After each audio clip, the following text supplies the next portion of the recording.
hace unos momentitos iniciamos una serie en los Salmos. Hoy vamos a ver el Salmo 22 en los versículos 1 al 21, relacionado con lo que Felipe leyó hace unos momentitos. Salmo 22, versículo 1 al 21. Dice así la palabra de Dios, va a aparecer en la pantalla. Dios mío, ¿por qué me has desamparado? ¿Por qué estás tan lejos de mi salvación y de las palabras de mi clamor? Dios mío, clamo de día y no respondes, y de noche y no hay para mí reposo. Pero tú eres santo, tú que habitas entre las alabanzas de Israel.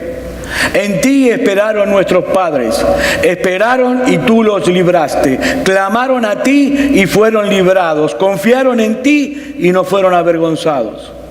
Mas yo soy gusano y no hombre, oprobio de los hombres y despreciado del pueblo. Todos los que me ven me escarnecen, estiran la boca, menean la cabeza diciendo: se encomendó a Jehová, líbrele él, sálvele, puesto que en él se complacía. Pero tú eres el que me sacó del vientre, el que me hizo estar confiado desde que estaba a los pechos de mi madre. Sobre ti fue echado desde antes de nacer, desde el vientre de mi madre. Tú eres mi Dios. No te alejes de mí, porque la angustia está cerca, porque no hay quien ayude. Me han rodeado muchos toros, fuertes toros de Basán me han cercado. Abrieron sobre mí su boca, como león rapaz y rugiente. He sido derramado como aguas, y todos mis huesos se descoyuntaron. Mi corazón fue como cera derritiéndose en medio de mis entrañas. Como un tiesto se secó mi vigor, y mi lengua se pegó a mi paladar, y me has puesto en el polvo de la muerte. Porque perros me han rodeado, me han cercado cuadrilla de malignos, horadaron mis manos y mis pies. Contar puedo todos mis huesos, entre tanto ellos me miran y me observan. Repartieron entre sí mis vestidos y sobre mi ropa echaron suertes. Mas tú, Jehová, no te alejes, fortaleza mía, apresúrate a socorrerme. Libra de la espada mi alma, del poder del perro mi vida. Sálvame de la boca del león y líbrame de los cuernos de los búfalos. Este salmo nos brinda una descripción tan detallada de lo que es la crucifixión de nuestro Señor Jesucristo, que muchos comentaristas han llamado a este salmo el quinto evangelio, o el evangelio según David. Aunque fue escrito 1000 años antes de la primera venida de nuestro Señor Jesucristo, el autor David describe la escena como si hubiese sido un testigo presencial, un testigo ocular de los sufrimientos que el Señor experimentó en la cruz de Calvario. Pero lo más extraño todavía es que el salmista no se limita simplemente a hacer un recuento detallado de las circunstancias externas que rodearon la crucifixión. No, él también nos revela los pensamientos más íntimos del crucificado en ese momento. Para aquellos que dicen que la Biblia no es la palabra de Dios, ¿cómo podía saber David 1000 años antes lo que Cristo iba a pensar? No ya lo que iba a decir, sino lo que iba a pensar. Hermanos, la Biblia es la palabra de Dios. Para una mejor comprensión del contenido de este salmo, que tiene 31 versículos, yo he decidido dividirlo en dos secciones. La primera de ellas, que vamos a ver hoy juntos, comprende los versículos 1 al 21, donde encontramos una descripción detallada de los sufrimientos del Señor durante su crucifixión, y la segunda se encuentra entre los versículos 22 al 31, donde encontramos ya un canto de alabanza por la victoria del Mesías de Dios y la expansión de su reino, que nosotros vamos a compartir la semana próxima, si el Señor así lo permite. Pasemos entonces a ver esta primera sección. Leamos otra vez, por favor, los versículos 1 y 2 del Salmo. Dios mío, ¿por qué me has desamparado? ¿Por qué estás tan lejos de mi salvación y de las palabras de mi clamor? Dios mío, clamo de día y no respondes, y de noche y no hay reposo, no hay para mí reposo. Cuando nosotros leemos en los evangelios, como Felipe hace un momento, la muerte de nuestro Señor Jesucristo, lo que salta a la vista fácilmente, lo que salta a la vista, hermano, con toda claridad, es la intensidad de su sufrimiento, tanto físico como emocional. A esta altura, como leyó Felipe, el Señor había sido literalmente masacrado por los soldados romanos antes de llegar a la cruz, literalmente. Y no podemos minimizar también el enorme sufrimiento emocional y mental que debe haber sido para Cristo poder percibir de primera mano toda la maldad humana, toda la ira del hombre, toda su crueldad, toda su frialdad. Pero si bien Cristo era 100% humano, asimismo era 100% Dios, con todos los atributos que hacen que Dios sea Dios. Pero Él voluntariamente se hizo hombre, asumió una naturaleza en todo igual a la nuestra, pero sin pecado. Es decir, Cristo era 100% un humano como nosotros.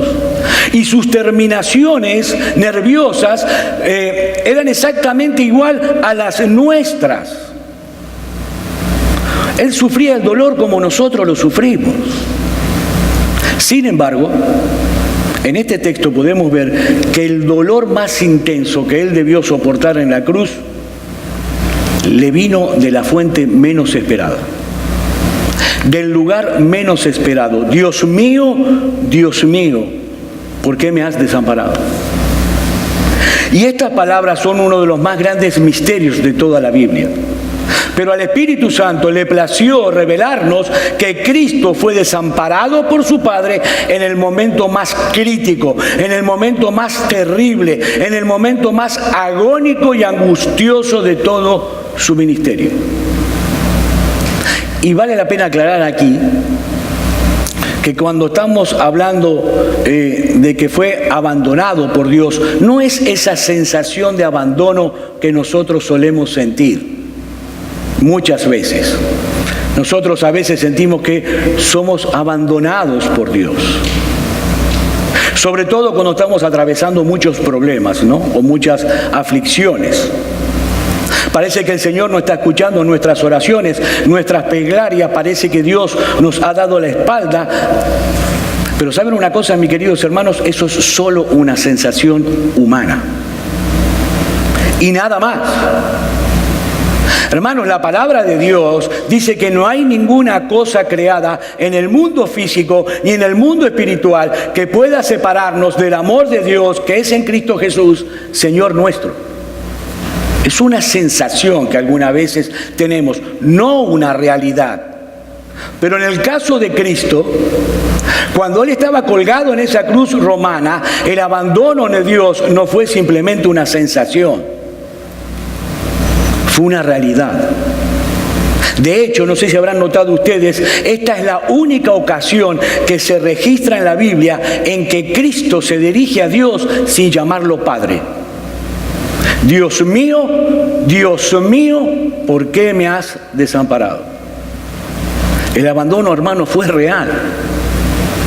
Y la razón es claramente revelada en las Escrituras. Dice el profeta Habacuc que Dios es muy limpio de ojos para ver el mal. Y en ese momento, Cristo estaba cargando literalmente con todo el pecado de su pueblo. En una dimensión que nosotros no podemos entender, Cristo fue hecho pecado para que nosotros pudiésemos ser justicia de Dios en Él. Como dice el profeta Isaías, en el capítulo 53, versículo 6, todos nosotros nos descarriamos como ovejas, cada cual se apartó por su camino, mas Jehová cargó en Él el pecado de todos nosotros. Mi querido amigo que estás hoy entre nosotros, esa es la esencia, ese es el centro, el núcleo, el corazón del mensaje del Evangelio. Aquel que no conoció pecado, por nosotros Dios lo hizo pecado. ¿Para qué? Para que nosotros fuésemos justicia de Dios en Él. Y en ese momento, ese Dios perfectamente santo, perfectamente justo, no pudo tener con su Hijo la comunión deleitosa que habían tenido con Él desde toda la eternidad. Y esto es difícil de entender para nosotros. ¿Saben por qué? Porque nosotros tomamos el pecado con tanta ligereza, con tanta liviandad. Pero hermanos, para Dios el pecado es algo serio, muy serio, tan serio que para poder redimir al pecador, alguien adecuado tenía que asumir la culpa. Alguien adecuado tenía que pagar por eso.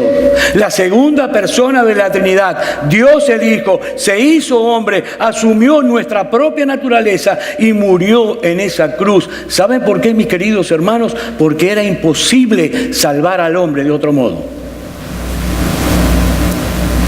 Pero fue tan grande su amor, fue tan inmenso su amor por ti y su amor por mí y por todos los escogidos, que Él estuvo dispuesto a pagar el precio en la cruz de Calvario.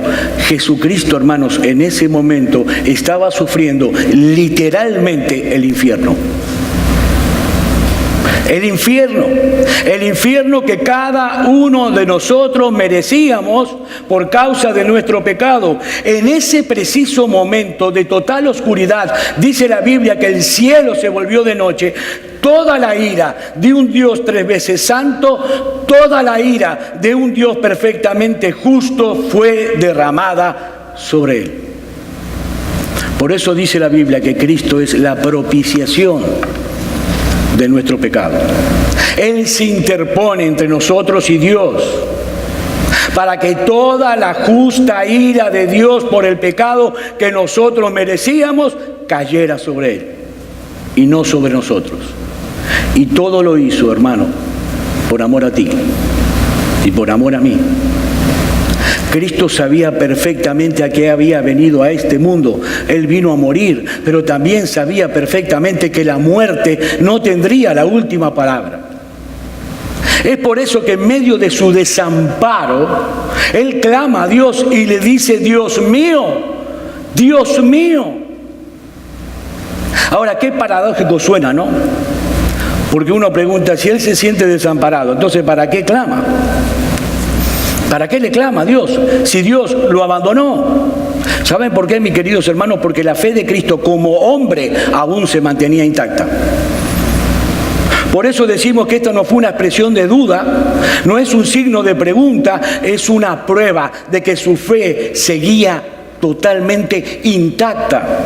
El Señor conocía el Salmo 22 de memoria porque era un judío y había crecido leyendo las Escrituras.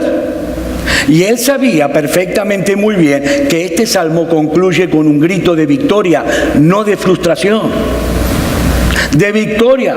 No debemos olvidar la naturaleza humana de nuestro Señor. Como hombre, Él está clamándole aquí a su Dios.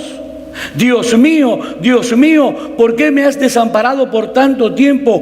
¿Cuántas horas más debo soportar esta agonía? Eso es lo que Él está diciendo como hombre a Dios. ¿Hasta cuándo? Ya llevaba casi 6 horas de suplicio. Ya llevaba 6 horas colgado en esa cruz. 6 horas recibiendo la ira del Dios Todopoderoso. Y Él sabía perfectamente que eso no iba a terminar hasta que Él se bebiera hasta la última gota de la copa de la ira de Dios. Así que este grito no es de duda.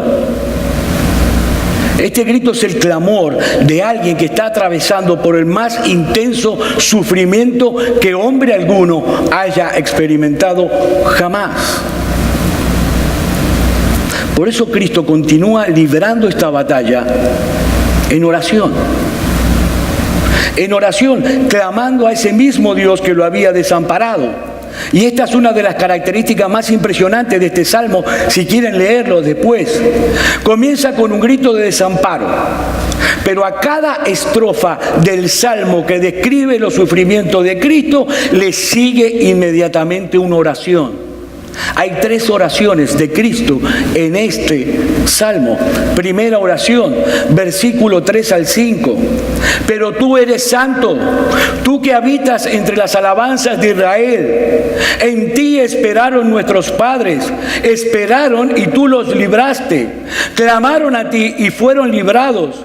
Confiaron en ti y no fueron avergonzados. El Señor está apelando aquí al carácter de Dios. Y de manera muy particular a su santidad y a su fidelidad. Porque Dios es un Dios santo, Dios es un Dios que no miente, su palabra es confiable, Dios es un Dios fiel y siempre Él se ha mostrado fiel para aquellos que confían en Él. Aunque en ese momento su oración no parecía ser oída, Cristo sabía que tenía una buena razón para la dilación de parte de Dios y que en el momento oportuno Él sería librado, porque eso es lo que hizo Dios con su pueblo en incontables ocasiones. De ahí la oración.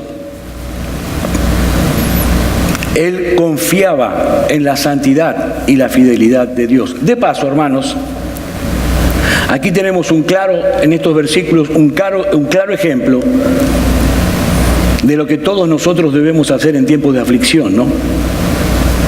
Sobre todo en esos momentos, como decía recién, en que sentimos que Dios se ha alejado de nosotros.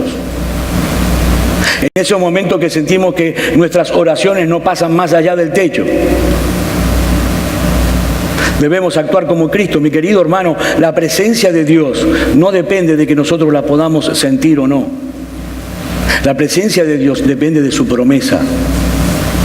Y Él ha prometido en su palabra: nunca te abandonaré y nunca te desampararé. Es por fe que andamos y no por vista. Dios siempre está ahí.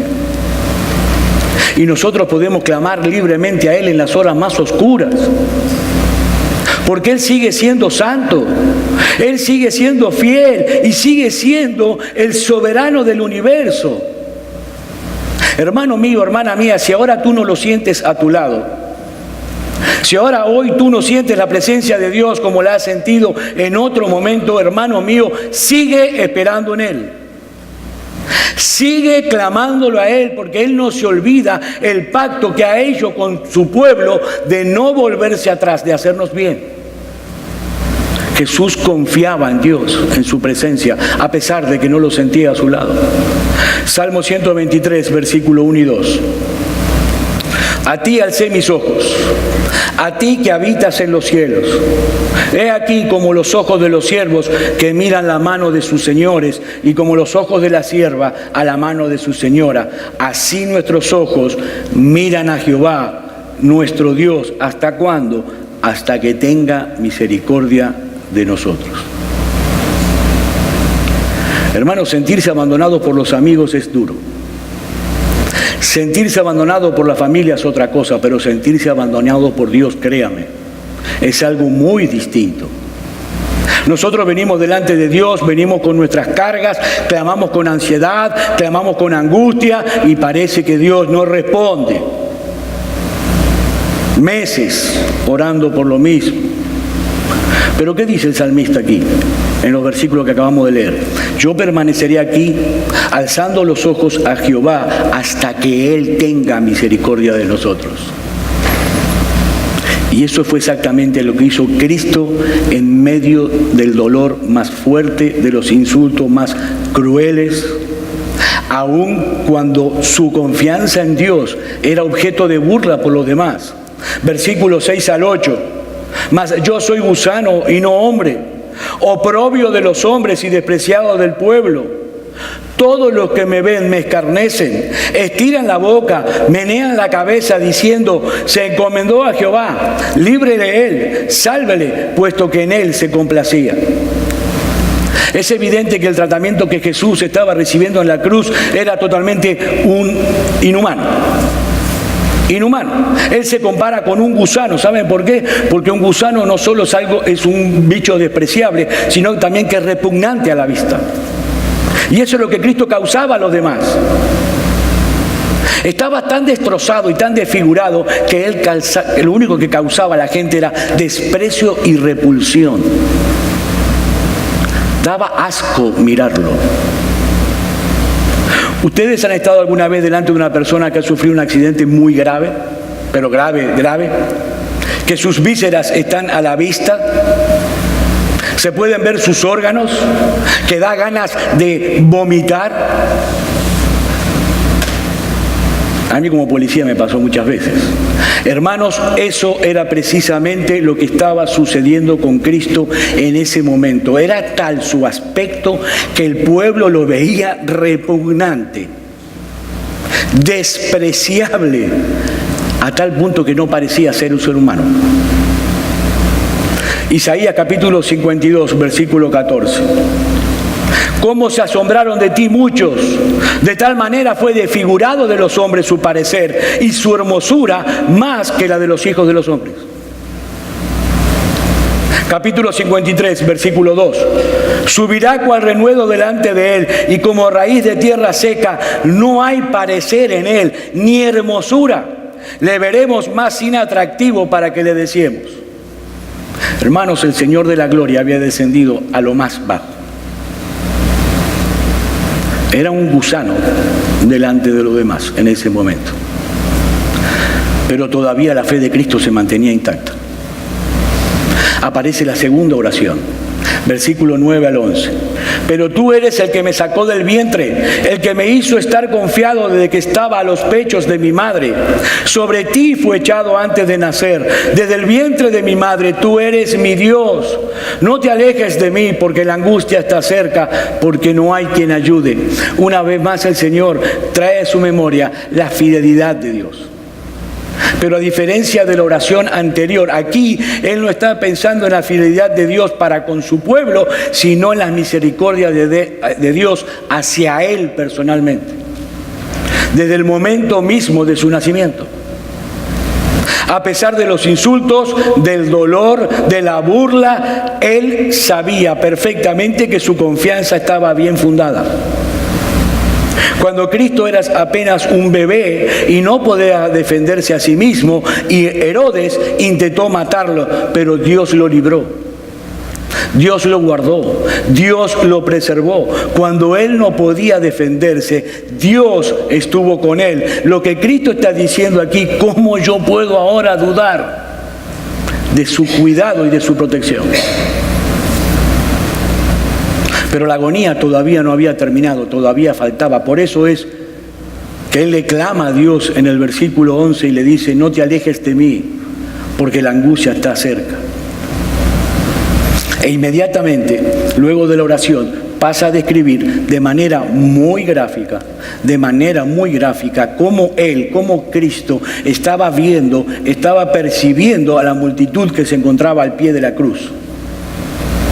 Esa multitud que no solo le negaron la más pequeña muestra de compasión, sino que se mantuvieron crueles y amenazantes hasta el fin. Versículos 12 y 13. Me han rodeado muchos toros, fuertes toros de Basán me han cercado. Abrieron sobre mí su boca como león rapaz y rugiente. Y yo no creo, hermanos, que estos versículos necesiten mucho comentario de mi parte. ¿Cómo se ve el Señor ahí? Bueno, como se ve rodeado de animales salvajes. Animales salvajes sedientos de sangre. Toros, leones. El versículo 16 dice perros. El versículo 21 dice búfalos. La furia con la que se habían volcado hacia Cristo era completamente irracional, animada sin ninguna duda por una fuerza demoníaca que exacerbaba el odio de estas personas contra su Creador,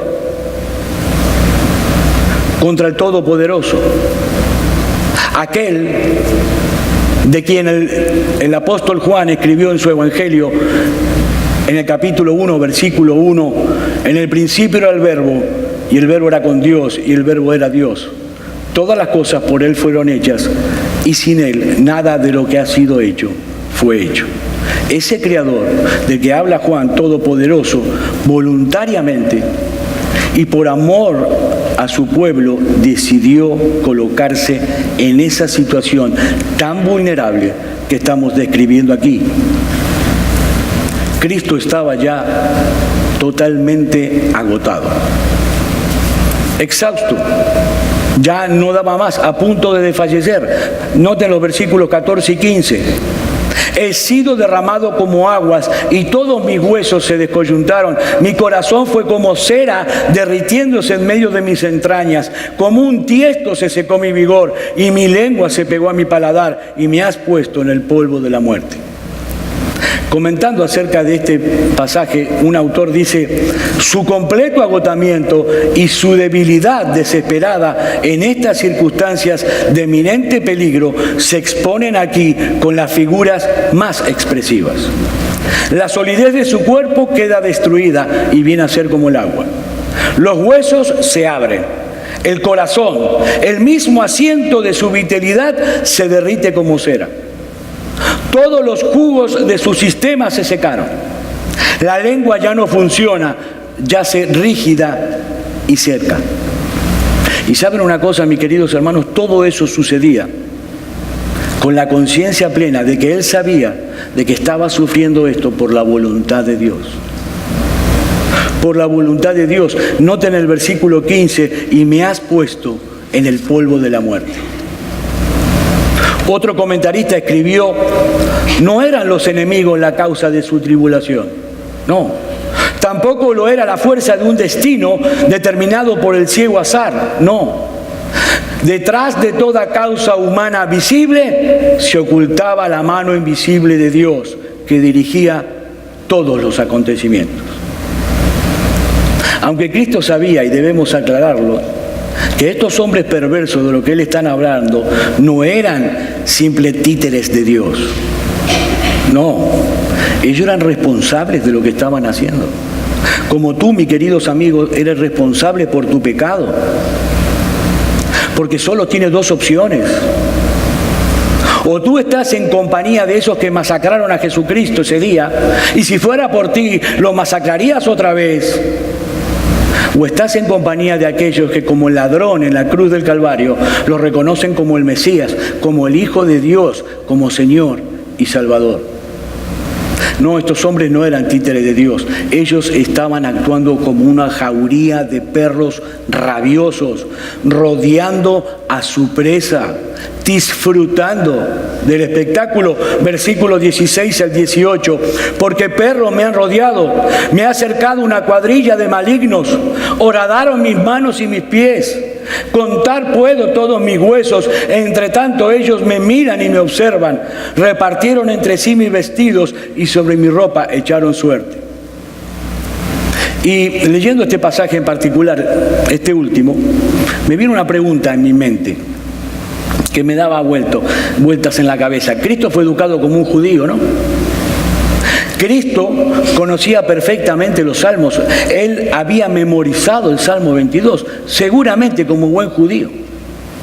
Ahora mi pregunta es: ¿cuántas veces Cristo habrá leído este salmo considerando el hecho de lo que allí se describe era lo que él tenía que sufrir? Por lo que él tenía que pasar. Hermanos, Cristo sabía perfectamente el alto precio que tenía que pagar por nuestra salvación. Lo sabía. Es por eso que orando en el huerto de Getsemaní, la noche antes de ser crucificado, él dijo: mi alma está triste hasta la muerte. Y aún así, sabiendo de antemano por lo que iba a pasar, él no rehusó morir en esa cruz. ¿Y sabes por qué? Porque más allá de ese sufrimiento, de ese dolor, de esa angustia, de esa humillación, él estaba contemplando con gozo y con deleite una congregación de hombres y mujeres de toda lengua, de toda tribu, de todo pueblo y de toda nación, redimidos por su sacrificio. Y sabes una cosa, mi querido hermanos, nosotros somos parte de esa congregación. Nosotros somos parte de ese gozo y ese deleite por el cual Cristo fue a la cruz a morir.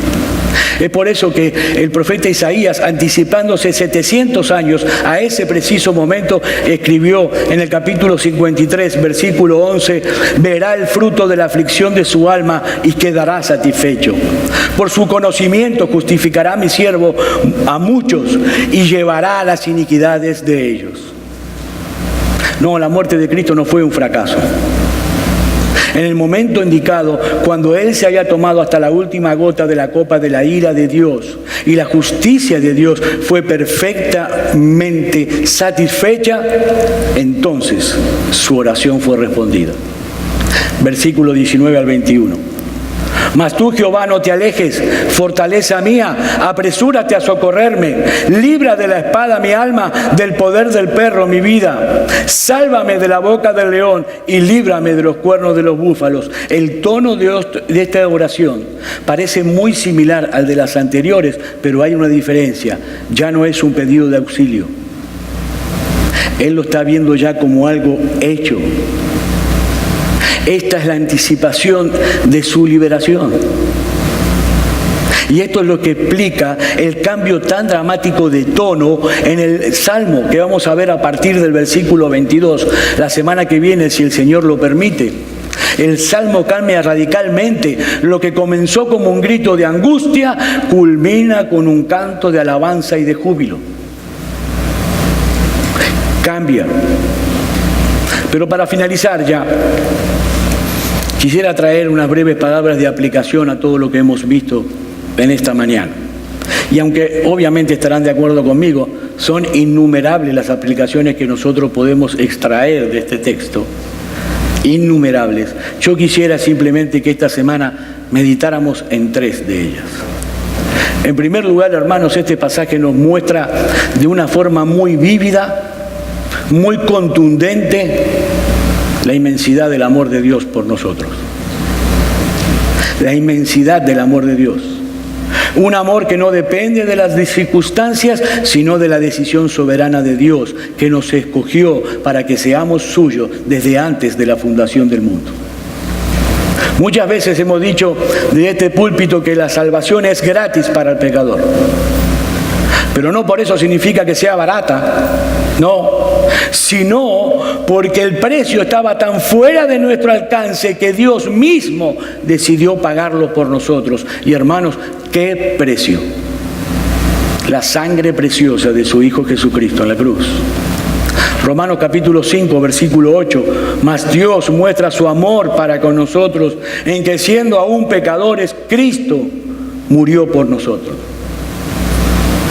Y sabes una cosa, mi querido hermano, Dios no te ama hoy a ti ni una pizca menos de lo que te amaba cuando Cristo estaba colgando en la cruz del Calvario.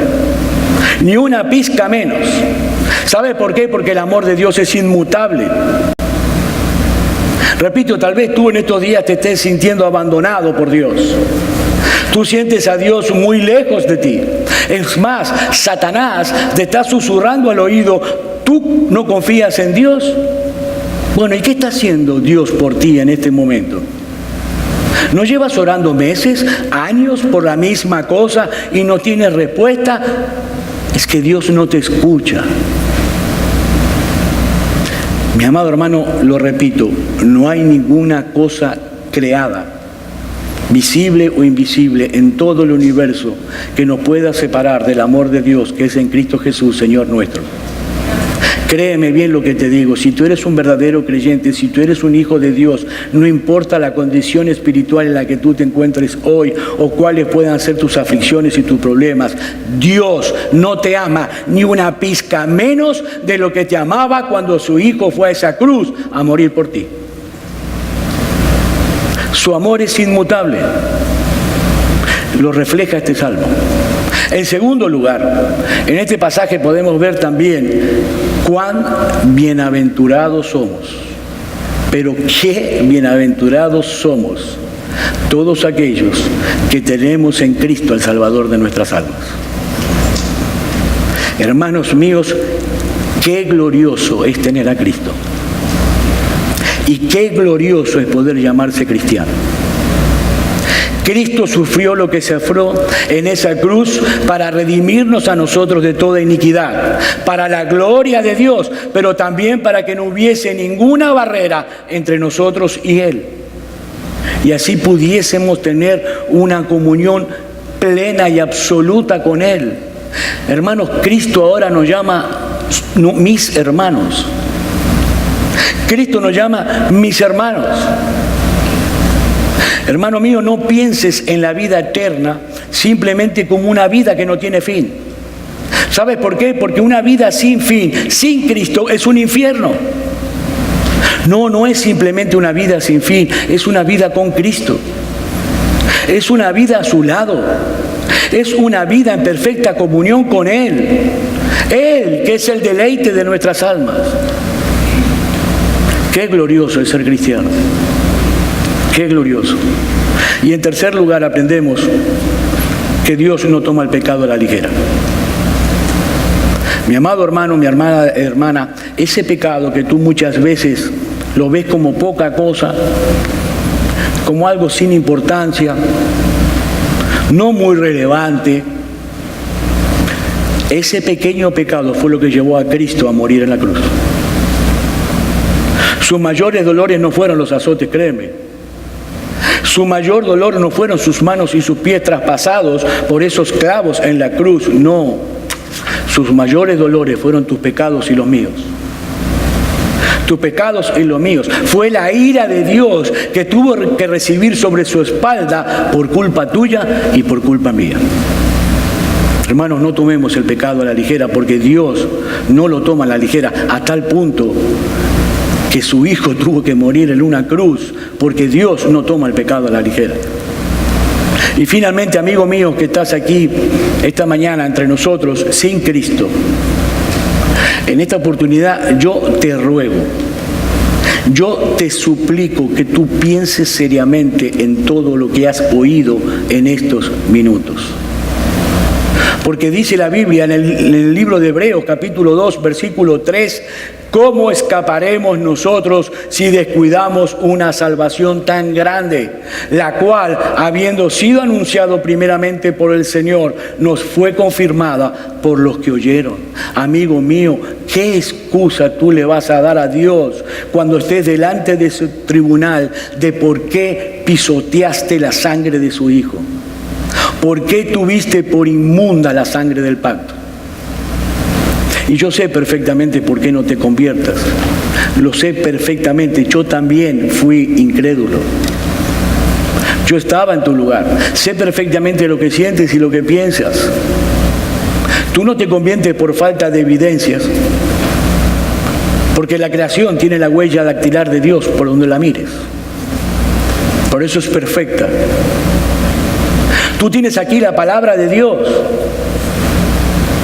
Tú no te conviertes porque tú amas tu pecado, como lo amaba yo. Y no puedes imaginarte la vida sin Él, porque tú eres un esclavo. Yo te entiendo, mi amigo. Yo sé perfectamente que tú no puedes concebir la vida sin tu pecado. Es insoportable vivir para ti de esa manera. Pero ahora déjame darte la buena noticia del Evangelio. Cristo no murió solamente para pagar el precio por nuestros pecados. Cristo no murió solamente para librarnos de la condenación del pecado. No, Él también murió para librarnos de su esclavitud, para librarnos de su yugo, para hacernos totalmente libres. Y ese es el llamado que te estamos haciendo a ti hoy aquí. Amigo mío, solo en Cristo hay perdón de pecado.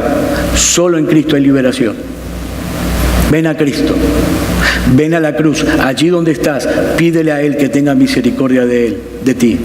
Pídele que perdone hasta tu incredulidad. Pídele que cambie tu corazón de piedra por un corazón de carne. Pídele que te libre de las cadenas malditas que te atan a tu pecado. Amigo, pídele que tenga misericordia de ti, porque si hay algo que mostró nuestro bendito y glorioso Salvador, es que Él es un Dios misericordioso y compasivo. Vamos a orar.